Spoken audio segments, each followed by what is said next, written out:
can't help it. I got to move. That music is that music. Hey, that it's epilepsy. I don't know. People get so lucky to have me and you twice today doing a live podcast.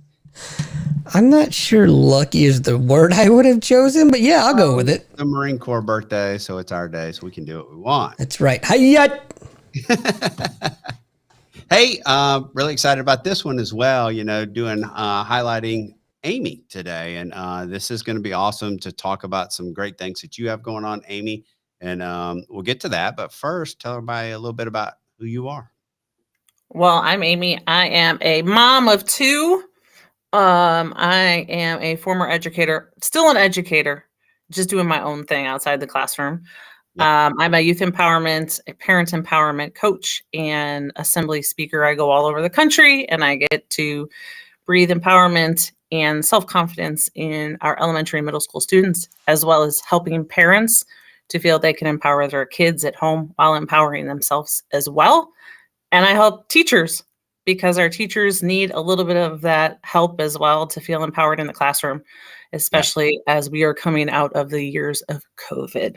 Exactly. That's really cool. And so let's talk about that a little bit. Let's expand on it a little bit more. Where did the transition happen? Why did you decide to leave the classroom and come out and do what you're doing? Well, I taught for 20 years, and right as COVID was starting, that particular year was a tough one. I was getting a lot of students that were struggling with fitting in friendships. I was in an elementary school up through 6th grade, and they were just really struggling with how to interact, how to be themselves, their confidence. I mean, we're talking kids as young as 1st grade. And for some reason, throughout all the 20 years, I had kids that would come to me. I was kind of their go-to person for that, bolt of confidence, that, conversation, that feeling safe, and just feeling they could be themselves.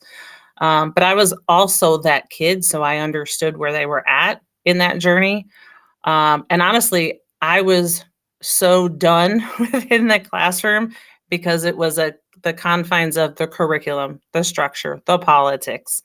And I really wanted to be able to expand and give kids, parents, and teachers an opportunity to really feel seen and heard instead of just being a number or just being a grade.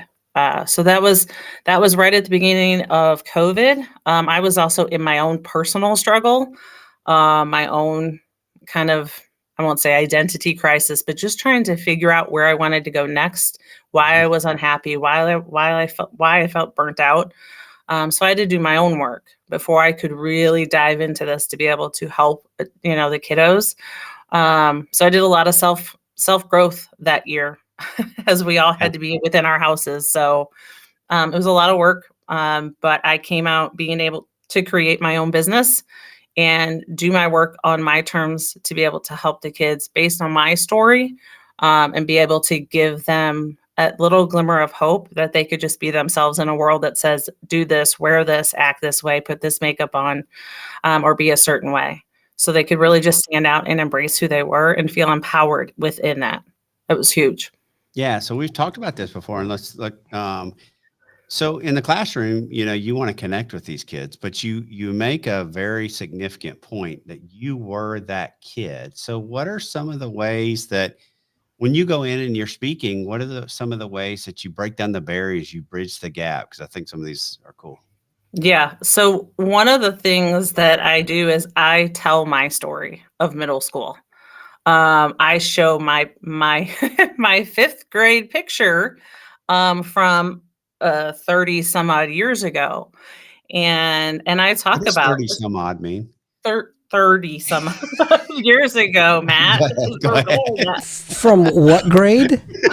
I mean, you could do the math if you all can, if you Marines can figure out math, we can go that way. Did you say 5th grade? Yeah. 5th grade.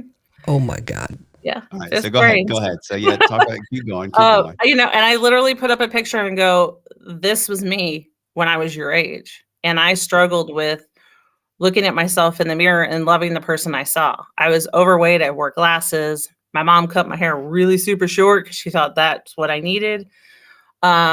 And I tell the story of I was pushed up into lockers. I was shoved on the playground floor multiple times. I was told I was stupid, ugly. 7th grade hit, and I had a classmate say, "You know what? You're too stupid to be here. You should just die." Yeah. 7th grade. Grade. 7th grade. 7th grade. And I'll tell you from a parent perspective, my kids are in 6th grade.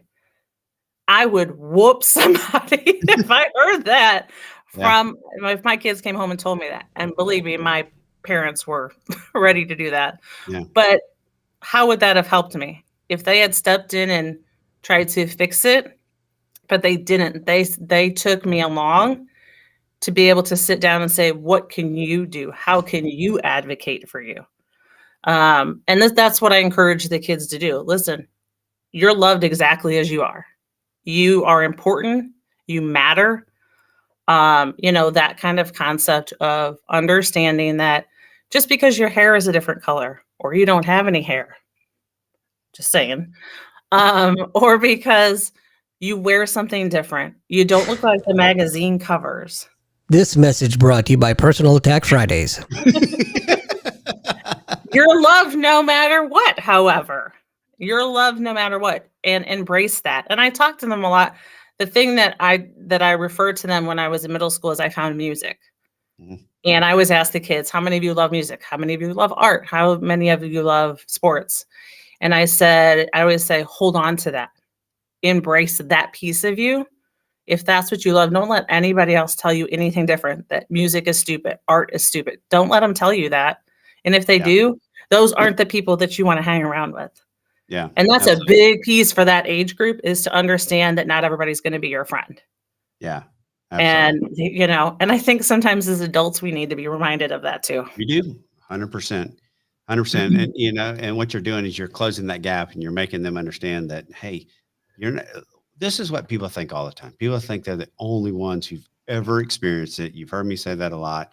I'm the only one who's ever gone through this on this face of this earth, and you're not. And, here you're talking about you 30, years ago. Come on. Some odd. I was going to say 30 plus, 30 something odd. Yeah. Years ago, but you went through the same. It's really the same things that they're going through today. Absolutely. Absolutely. Today, though, as parents, there's so much more focus. As a parent, again, all of our kids are dealing with anxiety, stress, depression. And for kids, if you're not, especially when they get a little bit older, but if you're not going through that, people are looking at you like, well, what's wrong with you? You mean you don't have anxiety? You're not dealing with depression? What counselor are you seeing? And it's crazy, but the parents play a huge, huge, huge role in the mental health of their kids. And I don't think we always close the gap, and parents don't know how to handle it. Yeah. Yeah. And they have their own healing to do. 9 times out of 10, it's because they haven't done the work for themselves to heal their, generational curses, whatever you want to call it, how they've grown up. And that was one thing that when I became a parent, I needed to be reminded of. Like, I don't have to be the parent my parents were. My parents were wonderful, but I don't have to be that type of parent if I choose not to.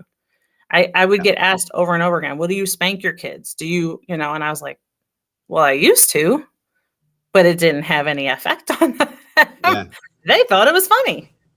It didn't work for my parenting journey. It didn't work for me. And I think for some, as parents, we're like, well, where are we taking information from? Well, you're taking them from your own parents, the way you grew up, every imaginable other parent that's in your realm, and how else are you finding it? You're finding it on social media. Yeah. Exactly.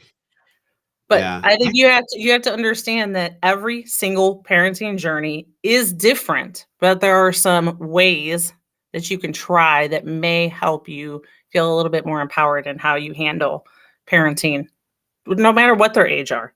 Matt, I know you have older kids. Doc, I can only assume your kids are a little bit older. My kids are in that middle school era. I'm just assuming. You assumed wrong. Oh, how little are your kids? How about that? Well, they're in middle school, so 13 and 12.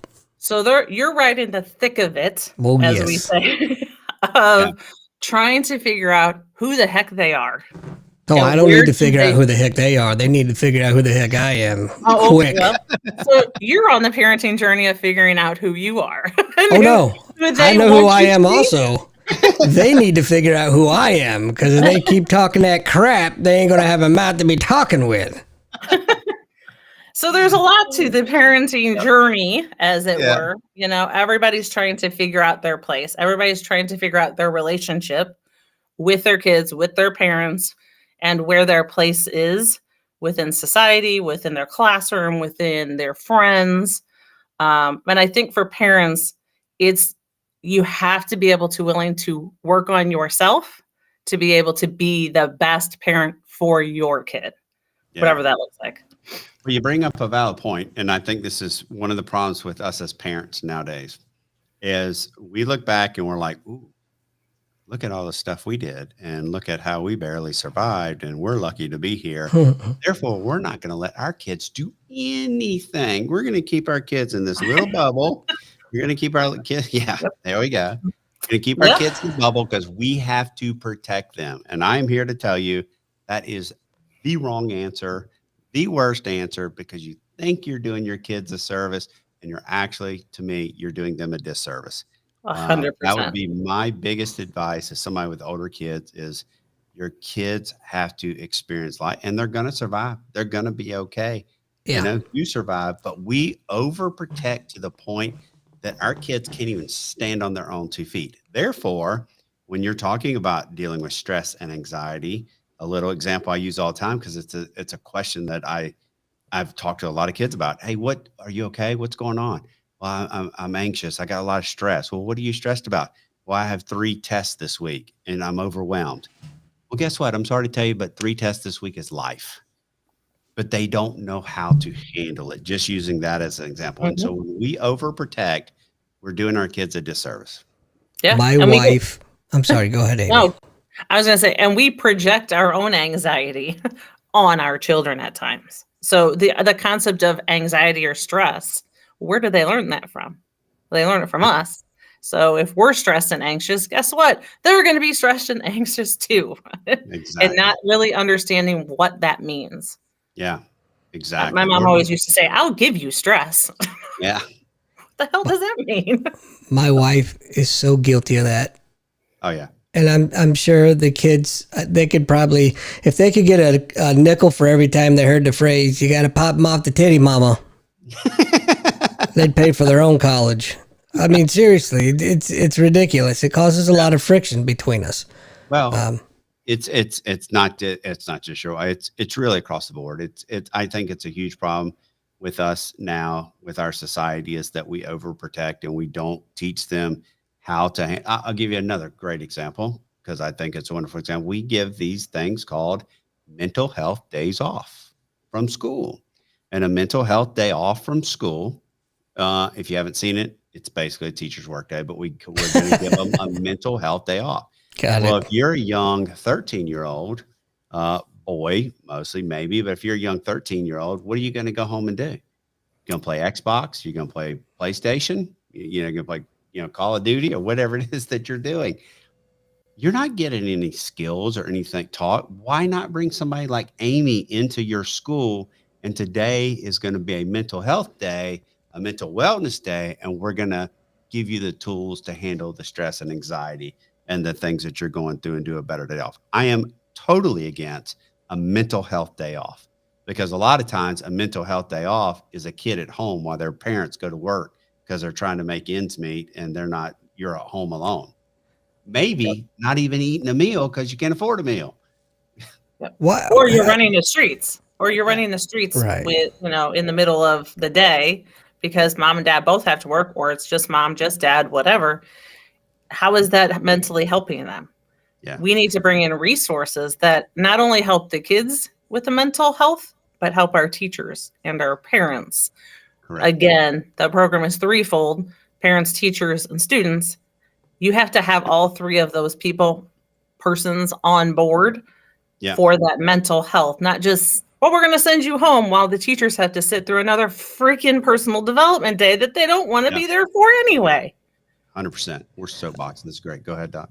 I've noticed that the last couple years, these kids have so many freaking days off. They had a week off for Halloween. Where are you at? 5 days. Wow. I'm Fall like, break. yeah, fall break, Fall break, whatever. Yeah. All right. Yeah. We didn't get a fall break going to school. No, you get your stuff in the classroom. Did you go to school back in the day where you had like slide rulers and stuff like that? No, we actually had this thing. I think they call it a stone nowadays. I was Yeah, going to say, and an abacus. no, we didn't have that. We had a chisel and a hammer, and talk about writing an essay, man. Holy smokes! So, all right, listen. So you go in, you help. We've already talked about it. You go in, you help the kids, which is wonderful, and you speak at the schools. That's just one part. We're going to talk about three things. You just brought it up. We're going to talk about the kids, which we've kind of hit on that. We're going to talk about now the parents, right? Yep. And then we'll get to the teachers here in just a minute. But so you have a book. You've written a book. So as you're going in and you're talking to the kids and you're working with the kids, you also want to work with the parents. So that brings up your book. You're an author. So let's talk about that and then how people can get your book. And then you have a book club that's going to start this weekend where people can go through this with you. And it's going to be a running thing that hopefully we do over and over and over. I like this idea. Yeah. Yeah. So the book is called 8 Tools to Empower Your Kids. And kind of the subtitle is and empower yourself along the way. Because as you're helping your kids to feel empowered in themselves, in their abilities to do things, in their own growth, you're going to be growing and feeling empowered as well as a parent because you're giving them those tools. And Matt, you hit on it earlier about the whole independent thing, the whole idea of we put kids sometimes as parents, put them in a bubble. We don't want them to get their feelings hurt. We don't want them to fall down. We don't want them to experience pain. Well, guess what? That's all part of life. And I will be remiss if I did not say I was that parent when my kids were young. Yep. I was We that all parent who's, oh no, oh, I don't want you to fall off the swing, or nope, don't do that. You might burn yourself. Oh, don't do that. You might get hurt. Whereas now I'm like, give it a try. I used to, when my kids first started school and they would come home with homework, I'd be like, oh, that's not right. You need to fix that. And I was like, I made my daughter become such a perfectionist that in later years, she was like, well, it's not right. I need to fix it. She would have a meltdown because I wouldn't give her the answer. Well, Yeah. I conditioned her that way because I didn't want her to make a mistake. Yep. Yep. Whereas now I'm like, give it a shot. You don't get it, it's okay. Yeah. So I'm undoing that. So the book was about put these tools into place as whether you're a parent to be, whether you're a parent of younger kids, middle schoolers, grown kids, you can still take these along with you to be able to do that. The book club starts this Sunday through Convene. Let's go.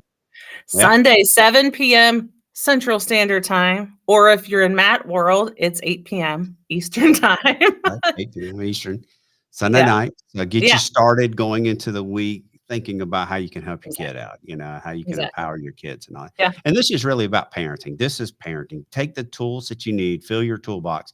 Again, as parents, I'm sorry, parents, we all need to step up and do a better job in today's society. We can do a better job, but you need to know and have the tools. And you need to, I always say what Convene is, Amy, it's like sitting around and what your group in this is book club is going to be. You're going to sit around with other parents and you're going to say, hey guys, what would you do if you were in this situation with your kid? And I'm going to say, well, hey, I've been there. This is what I did right.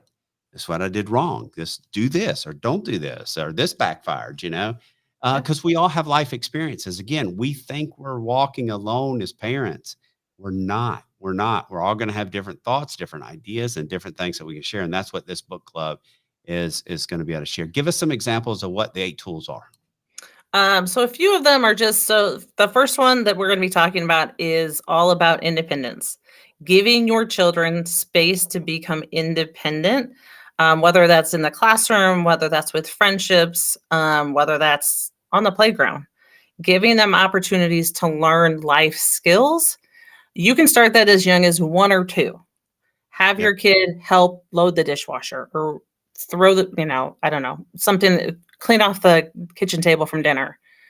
They can start that at a young age. Oh, what if they drop a glass? Okay, then you teach them how to clean it up. You know, it's this is a teachable moment. Guess what, parents? You're their first teachers. Yeah. Don't wait until they're in the classroom for all the teachers in the classroom to teach them these life skills. There is not, that I'm aware of, life skills taught in classrooms. Yeah. We need to teach it at home from a very, very young age. Oh, you can put the clothes in the hamper. Let me show you how to do that. And then the next time you can do it. I'll give you a great example. So my great niece just is about a year and a half old. And my sister babysits her a couple days a week. She sends me a video yesterday of Isla, and she goes, "Here, watch this video." And here she is, broom in hand, and she's sweeping the kitchen floor. Sweeping. Notice Yeah. I said sweeping for a year, she's a year and a half. And I said, "Well, that's a great skill for her to learn already." She's like, "Yeah, she did a great job." She was super excited to be able to feel independent enough, like, I'm not gonna get yelled at because it wasn't perfect. Yeah. I'm not gonna get told no because I picked up a grown-up tool. Grandma let me just do it and give it a shot. That's how Yeah. you increase independence. Yeah. Later, Absolutely. later in the book, we talk about the words that come out of your mouth as a parent. For the record, Amy, I just want to say I got your back. I think it's completely unfair of Matt to ask you to name a couple of the steps because there's only 8. You're going to give the whole book away. I'm not. You get 2. That's all you get. I'm saying I got your back. I appreciate it. Go back and said what you just said. Matt asked you to name a couple. Couple, that's 2. That's 2. I know in Navy world it might be different, but in the Marine Corps world, 2 is 2. There's a total of 8. There's a total of 8. But I said name a couple. Oh my God. Go ahead. Let's go. This is fun. So one of the other ones is about choosing the words that come out of your mouth. Something that maybe Matt and Doc really need to work on. We have to be careful how we speak to our kids. We have to worry about the words that come out of your mouth. I was a yeller. I'll be real. When my kids were little, I was a yeller because that's how I grew up. Yeah. So for me, changing the things that came out of my mouth, both to them and to myself, is huge. Yeah. I do not want my daughter walking up to me as I'm trying, to get ready for an evening, and I go, "Oh my gosh, Amy, you look so fat in that dress." Because guess what? She's going to look in the mirror and say, "Well, if mom can talk to herself like that, I guess it's okay for me to talk to myself like that." Yeah, absolutely. And there goes her confidence level. Now my daughter looks in the mirror and she's like, "Oh, I look good," Yeah. because I've changed the language that is used and how we approach our kids. And I'll just go from experience right now, especially our middle schoolers. Sometimes it means saying nothing at all. Yeah. And just listening. Correct. Well, I have a degree in counseling, and the most important skill you learn in being a counselor is active listening. 100%. And in marriage, for me, the most important skill I ever learned in my marriage is just shut up and listen. They don't need you to fix it all the time. You don't have to fix it. Let them work through it. They know the answer. Just listen. Yep. Or at least pretend to listen. And hear. That's the other piece. And actually hear what they're saying, especially for kids. Hear what they're saying. Yeah. Truly hear what they're saying. Your kid is not going to come out, at least at a middle school level, and go, "Mom, Dad, I'm really struggling." No, they're going to show it in other ways. So it's up to us as parents to go, "Listen, I see that, your grades are struggling a little bit. You want to talk about that?" And they may go, "No." And okay, step back for a minute and then approach it again. "Hey, anything you need? Please, if you are a middle school parent or younger, even younger, please check in with your kids on a regular basis." Well, Just simply say, "Need anything? My door is always open. If you want to talk, I'm here." I don't care if you do it in person or if you do it through this. Yeah. Well, I'll say it doesn't matter. Don't stop it there. High school, college. Oh yeah. Grown up, you always need to be ready to check in. I watched this video the other day. on social media. But I watched this video the other day, and it was a daughter. It's a daughter and a mother have a podcast together, and the mom. I think this is what it was called, but it was called Window Time. That's what it was called. Mm. And the mom started when they were very little, and every night she had multiple kids, but every night each kid had to go through window time with their parents, with their mom. And she talked about how it was pretty cool. It could have been just talking about the book that they just read, or it could have been whatever. But what it evolved into was, you got anything you want to talk to me about? This is your time. And so she was talking about how that time really opened up as the kids got older, their time that they knew that it was just them. There was no other kid in the room. They took the time, not with all three of them. I think she said she had three kids, not with all three of them. Each of them had their own time, and that was their time to ask the good questions or the personal questions, or if they were struggling with something, to know that it was and it was the mom wasn't going to come down if, hey, I failed a test today, or I did whatever. Mom wasn't going to come down. It was more of a, okay, well, what do we need to do to fix it? What do we need to do to change it? Absolutely. Need help? Do you need a tutor? I'm telling you, I have a daughter in medical school, right? And it was never a thing of, okay, I'm struggling, or it's okay, well, what do we need to do if you're not understanding biochem, something that I don't even know how to spell biochem, is there something we can do to help that? Do you need somebody, go get a tutor or whatever like that? Find the solution, help them with the solution, but then they got to go and fix it, Yeah. And You work know- on the solution together. Don't Yeah. just say you're going to do this, because what is that? I mean, they're going to be like that. That's where resentment comes in, but work on it as a team. I do that with my own kids. I'm like, well, what do you think the best solution for this would be right now? Yeah. It makes them think. It gives them critical thinking skills too when you pose it like that. Open-ended questions are huge. Sorry, Doc, go ahead. I was just going to say, I had a conversation with my son last night. He brought down his homework, and the homework was so vague. I couldn't understand what the hell they were talking about. So I said, well, let's email your teacher. Let her know that you don't understand what's going on, and can you get some help? Yeah, but I'll see her tomorrow. I said, no, you don't understand. Work with me here. Communication is the key to everything. If you learn that now, you're going to go much further in life. But just send it to her, because that could be the difference between you getting actually no credit for the assignment or full credit because you reached out and you said, I don't understand, I need help. Mm-hmm. So Is that true, did. Amy, as a teacher? What's that? Yeah. Oh, 100%. I would much rather a child text me, because listen, teaching time does not stop when the bell rings. Yes, there are boundaries that teachers put into place. I'm going to stop taking emails after whatever, 7 p.m. or whatever. They should. If they're not, they should. But I would look at it as this is important to him. He wants to make sure he's getting the best information possible, and he doesn't understand it. I want to make sure as his teacher that he gets all of the help that I can possibly give him. Even if she couldn't answer until the next morning, she would see the effort that it was put in. My question is, did you email the teacher, or did you make your son email him? I made him email her. Yep. That's it. There you go. So I was going to come back, Doc, and I was going to totally agree, because that's exactly how I did it with my kids. Exactly. Is communicate with your teacher. And I will tell you, that is so solid of advice, because there was never one teacher that said, oh, well, no, you're late, or you didn't do it. But you also got to make the effort to get there beforehand. Yep. And not, wait until you're walking into class. Be at class earlier when the teacher is there. You be there to say, I need help. If so they see the effort and all that. And I'm telling you, I've never seen one teacher of my kids not respond positively to that. Never. Yeah. And the other aspect of that is too, if he were to say, well, I don't want to do that. I've taught my kids over the past few years, well, if you're not going to advocate for yourself, then you're going to get the grade that you deserve.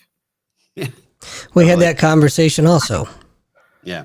Yeah. I mean, your name is on the homework. If you need a line, use that line. Your name's on the homework and the report card, not mine. Yeah. So you put the effort that you choose to put into it. You will see that on your report card and on the papers, the grades, whatever. That was something that snapped for my kids when I stated that I would no longer be that person, that crutch that would fix it for them. They were Yeah. like, "Oh, okay. I well, I guess I need to fix this then." Even if you Absolutely. get a grade back and it's crappy and you feel like, "Well, I could have done better." Okay, what are you gonna do next time so this doesn't happen again? What are you gonna do? Yeah. And I That's right. think as parents, some parents are so quick to want to fix it, so they have those A's straight across the board or whatever, however your kids are graded. I gotta make sure that my kid has straight A's across the board. Is the world gonna end because your kid gets a B? I don't think so. I mean, Yeah. my kids get A's and B's, and my kids are doing fantastic. Yeah. I But have a don't take that space of, I'm gonna take that power from them so they won't advocate for themselves, because that carries over into life in general. "Well, mom, can you fix this for me?" Your kid's gonna be 30 years old and you're making their cereal in the morning? Uh, no. not this guy. No. I tell my daughter now, she's like, "Well, will you make me a bowl of cereal?" I go, "No, because you know where the cereal is and the bowl and the spoon." She says, "Well, I'm really hungry." I go, "Well, then I guess you will get the bowl, the cereal, and the spoon out and you will eat." But I can't. Yeah, I she said, "Well, can. you can. You're choosing not to." Again, it's that change in language. Um, we don't have to do it all for them. You gotta give them those life skills, 100%. Yeah. One of my favorites. Go ahead, Doc. I was just going to say, this kind of reminds me when I was a junior sailor, right? I would have to do this admin work and I would bring it into the chief and he'd be like, "Nope, this is wrong. This is wrong here. This instruction here is not correct. Go look it up." Well, why can't you just tell me? If I tell you, you're never going to learn. Yeah. Sure enough, I would go back and it would teach me to, hey, before I bring anything to the chief, I better make sure I've done all my research and make everything is squared away. So I kind of bring that philosophy to parenting. If I do everything for them, they're never going to learn on their own. And they may bitch and complain when I'm making them do something, but in the end, it's going to be completely worth it. Absolutely. 100%. And that goes for Yeah. grandparents too. I'm in a household with my 2 children and my mother. So I'm having to kind of parent my mom as well for what to do. She likes to put their laundry away from her. I'm like, we're not doing that anymore. So Yeah. their laundry sits in a basket. Okay, here's your laundry. You put it away. Well, I don't have to. I'll just take it out of the basket. Your choice. Your Yeah. choice, but you will show up wherever we're going with wrinkled clothes. Can Now, grandma no come to one my has a house? No, no. Grandma needs to unlearn those things. But again, that's her parenting style Yeah. or her grandparenting style. I want my kids to be far more independent than I ever was at that age.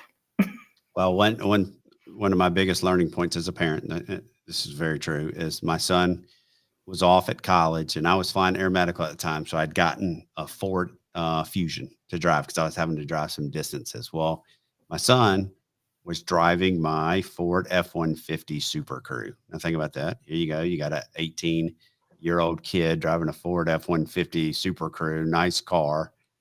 I'm driving the Fusion, the old broken down Fusion, because I'm going distance. And I called him and I said to him, I said, "Braden," and he's playing college soccer at this time. And I said, "Hey, I'm coming over to your game." I said, "I need you to go today into the campus police, and I need you to pick up a temporary parking pass because I'm going to take the Fusion home. I mean the truck home, and I'm going to get the oil. I'm going to get the oil change, get new tires put on it, get it inspected, and then I will bring it back to you." And he said, "Oh, I can't do that." I'm like, "Well, what do you mean you can't do that?" And he goes, "Well, I can't. I don't know where the or the campus police is, and I don't know how to do that." And I literally lost it. That's one of the times, like for me, I lost it because it goes back to my message. We do too much sometimes. And I was like, well, and I'm not going to go Marine on here because that's what a Marine, but there was some choice words that flew out of my mouth at him because he was 19, 18, 19. And I basically said, yes, you can. This is true. I said, yes, you can. You can walk out of your dorm room. You can take a right. You can walk 100 yards down to the next building and you can go in there because that's where the campus police is. And oh, by the way, all you got to do is tell them who you are because I've already called and it's sitting on the counter waiting for you. And I was like, what have I done to my son? What have I done to make him into a responsible? And I'm telling you, for my poor daughters, not my poor daughters, that's the lie. I never did crap for them anymore. Of like, you want to order a pizza? You call and order the pizza. I'm not doing it, And that's really the disservice that we do to our kids nowadays is that we try to do so much for them. So I appreciate what you're doing. But that's my story. That was like a wake up moment for me. I was thinking, what have I done to my son? Something as simple as going and getting a 2-day temporary pass while I go and do all the dang work and bring the car back to him. And it's a Ford F-150 Super Cruise. I was like, that's a nice truck too. Like, Oh my God, that Dennis Miller. Yeah, I mean, but it's those aha moments that we have to catch ourselves at and go, oh, okay, it's time that I flip the script on this. And thankfully, you caught it, and now your daughters are probably extremely independent for the most part. Yeah, and he is too. He recognized that, and he's a good kid. I love to tell that story. He hates when I tell that story, but it's a true story. But that's what this book club will be about, to get back on track. Because we could talk about this all the time, but that's what the book club will be about, is to talk about different life experiences. Mm-hmm. Everybody brings something to the table to this book club, and you're going to be able to learn from each other around the topics, the 8 topics that you're going to present. Yeah. So there'll be a chapter every week. Read up on the chapter. Come to the Sunday calls. They will be recorded if you miss. So you can go back and they'll be in with the experiences. There's questions in there. You'll see videos that I will post in there prior to the book club and after the book club. So kind of pre and post. And you can respond to those. You can put discussion board questions in there. That's what's great about Convene. And you have all that at your fingertips for a book club. It's not just me standing there going, well, you need to do this, this, and this based on this book. No, it's a roundtable discussion of, oh, yeah, I've been through that before. Exactly. Oh, I never thought of that before. All jokes aside, this sounds really cool. It is really cool. You should join us. I think I'm going to say this. I'm going to say this. Honestly, one of my favorite things about Convene and what we do are book clubs. I mean, it really is. I've done the 5 love languages multiple times. Patty Moeller, who has a book called Renew and Restore, we've done her book club multiple times. So Doc has a book we need to do too. Your book. I just think it's great. I honestly think this is wonderful. I think everybody, if you're an author, you should do this. And it really carries forward. In a sense, Kate Gallagher's doing one right now, and her book happens to be the Bible, and it's very successful. She's on like her 20-something week of it with people that are dedicated to this. So yes, I love it. I absolutely love it. Yeah. And here's the thing. It's free for anybody watching. It's free. If you have Amazon Kindle, you can download the book for free, or you can just purchase the book. It's all digital. So you don't have to worry about losing the book. Yeah. And it will be to you immediately that you can read through it. It's a quick read. It's like 50 some odd pages. So it's a quick, easy read, Doc. It's an easy read, I promise. If it's not written in crayon and doesn't have pictures, forget about it. There are some pictures. We can talk. Keep talking, sister. Keep talking. Yeah, there are pictures we can color. But I wanted to make it a quick read because we're busy parents. Yeah. That's the thing, is I wanted the chapters to be short with takeaways. There's takeaways at the end of every chapter. There's stories within the book of my own parenting journey. So everybody will get a read into Amy and her parenting journey. Because I'm a single parent doing this too. So I'm a single parent on top of parenting. I'm single parenting a set of twins, no less.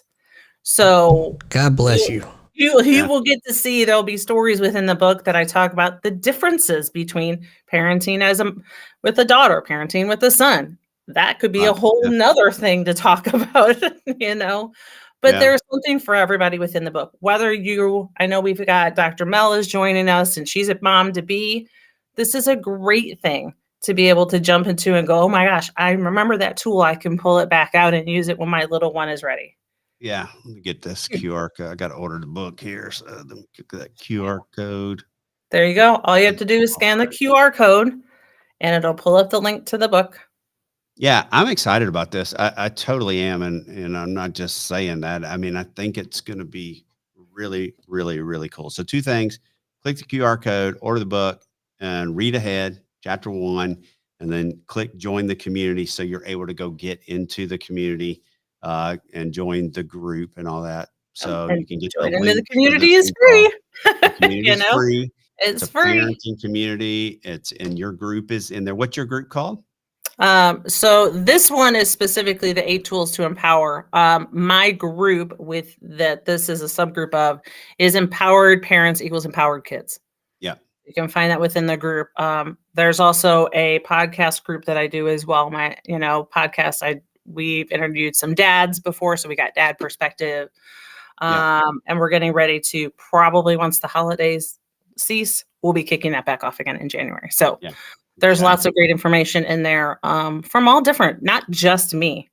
Yeah. It's not just for me. I mean, there's parents that have put stuff in there. There's been questions posed in there, like how do I handle this situation? How do I handle hormones? How do Yeah. I handle, social anxiety? All those things. Yeah. Well, I love it because you've seen Doc's perspective, my perspective, and yours, and Yep. that's really cool. So this is going to be really cool. Make sure to join the community, go to Amy's group, be a part of that. And then we're all parents. We're all in this together. But there's one other aspect that we want to talk about is the trifecta is that you got your kids, you got your parents that need to be talked to, but we're going to pull out and create a community, and you're going to take the lead on this, which is great because you've been a teacher for a long, long time. And so we have a teacher community. So talk about why we had a long talk about this on our call. We do a coaching call every week, and we really jumped in. And this was something that you had been thinking about. And I was like, well, we have this, it's archived. Let's pull it out. Let's get it going. So why is it important that we help teachers? Well, here's the thing. Like, as you go through your social media, you can probably find on Facebook, Instagram, whatever social media you go on to, you can find groups that are for parents, that are for educators, that are for, any number of groups of people. And being a former teacher, I saw it live in person, how easy it is to become overwhelmed, whether you're a first year teacher or you're a seasoned teacher. It is so hard to be able to say, I got this all figured out. I know where I'm going. I can handle this. I taught for 20 years and I was like, how can I make these lesson plans pop again? Because you kind of get into a routine. If you're a seasoned teacher, you get in the routine of doing the same thing over and over and over again. Well, you haven't reached out for resources, or you go to the same resource over and over again.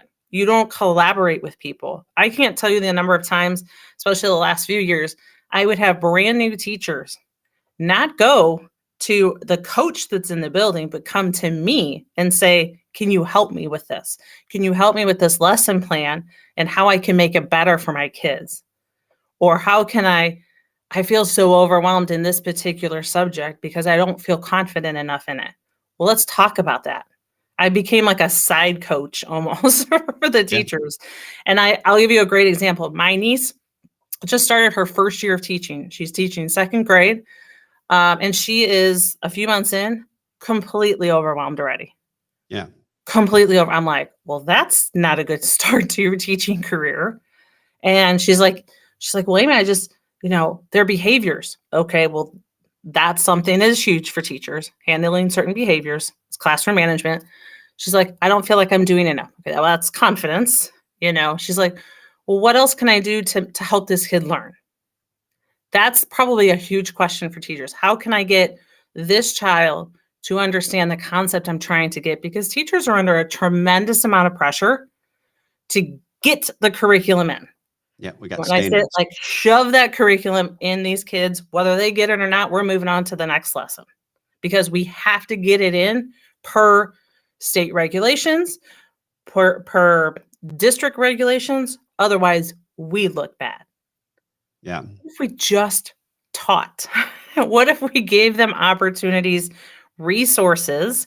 So that was the reason for pulling out this parenting community, or this teacher community, is to be able to provide resources and safe space for teachers to talk about things they're dealing with, but also to be able to have resources, lesson plan ideas that they can collaborate with, whether it's people in their own state, within their own city, across the country. You may pull a lesson plan from somebody in California and go, oh, I never thought about that. Yeah, absolutely. Resources, because the other big key piece for teachers is finances. Mm-hmm. They are putting out a ton of money, of their own money, to make the best learning environment for their students. And our classrooms, I could go on all day, but Yeah. But No, but you're our right. system is That's it. broken. Our system is broken. Well, 100%. there's so much that can be done in this community. Again, it's a community of teachers that focus on it and get rid of all the other noise. But if we can build this community and you can create a resource for teachers, as well as not just a resource for teachers as far as the classroom and lesson plan, but a resource for teachers as far as the mental health side of it, the Yes. other side of it, that's going to be key because, again, you said it at the beginning of this is you pulled out because you are burnout. Yeah. And that is a huge piece. Again, COVID played a lot into that. But even before that, I could see my own mental health. I mean, as a mom, I would drop my kids off at school. I would go to work, sit in traffic for an hour, go to work until 4 o'clock in the afternoon, another hour drive home. And Doc knows where I'm talking about, driving on the highway that you get stuck in for an hour at least. Get home, 5 o'clock, help my kids with dinner, homework, and then it's bedtime. I haven't spent any time with my kids because of that time frame. I was like, okay, well, how? And I know there's plenty of teachers that feel that exact same way. Like, how can I balance? How can I balance out my home, my family life, my work life, that work life, work home balance, and just the mental health piece of it. We've got teachers walking into schools dragging because they're exhausted, because they're overwhelmed, because they don't want to be there. Well, let's unravel why you don't want to be there and what can we do to help you. Mindfulness, we'll talk about mindfulness, different tools that they can use for themselves and for their students. One of the things that prompted this for me is I want to be able to work with districts around the country to implement a mindfulness space for teachers.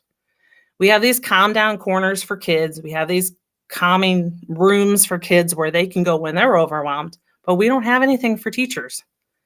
Yep. Kids can be really mean in school. Kids can be overwhelmed. And who do they take it out to but their teacher, because that's the person that's there. Yeah. So absolutely. let's give these teachers a space where they can take a step back, breathe, and re-enter the classroom and make it successful for themselves and for the kids. But the teacher community is going to be one where they can find tools for that. They can find mental health resources. They can find, just different people to collaborate and connect with so they don't feel so alone in that aspect. Yeah. So that's huge. That's going to be huge. Again, you're not walking alone. And if you can just look at another teacher, just like your niece is looking at you, and Melinda just said, I cannot imagine being a first year teacher, be so overwhelming. But when that person is overwhelmed, if you can create a community to say, hey, I got this situation, how would you handle it? And guess what? There's lots of teachers who have gone through a lot of stuff, and you can share with everything. So it's and we're gonna have a section that's gonna be broken down by state too. So state mandates, state laws, and things like that are all different. So we're gonna have different states. We're gonna have people that are gonna come in and they're gonna go, well, that's not a law that applies in our state, but this is what we've done in this particular case. So they're going to be able to share some knowledge on that, and teachers can go there and collaborate with other teachers within their state too. Yeah, that's good. All right, this is going to be cool. We're coming up on an hour. But these are important topics, right? And that's the thing. It's like, when you hit the topic of your kid, you hit the topic of parenting, you hit the topic of teaching. I mean, again, in America right now, these are extremely important things. We're going through a lot here in this world that we're in, and when you're hitting these topics, there's not much more that's more important, to be honest. Absolutely. Yeah. And we are, again, as teachers, as parents, we want the best for our kids, whether they're our kids or our kids within the classroom. So what can we do to help facilitate that for them? But also, how can we facilitate it for ourselves to be successful as a parent, as a teacher? It's a threefold approach. Well, you hit the name of your book. You hit it perfect. Empowerment. All right. Yep. Empowerment. And we have to empower our kids. We don't need to do everything for them. Nope. That's really it. So, Doc, what do you got? Close us. I don't do a damn thing for my kids. They do it all. Hell, my son had a compound fracture. I told him rub some dirt in it.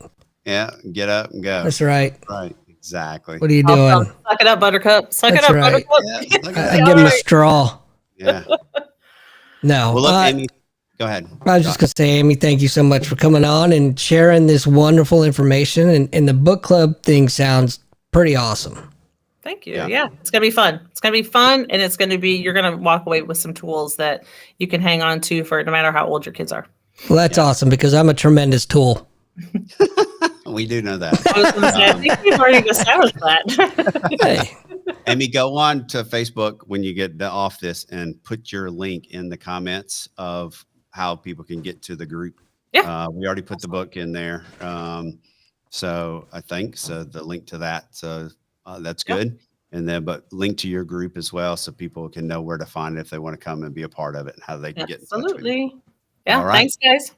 All right. Well, thank you so much. And thanks everybody for watching. You got me and Doc twice today. That's special. You poor bastards. On our birthday.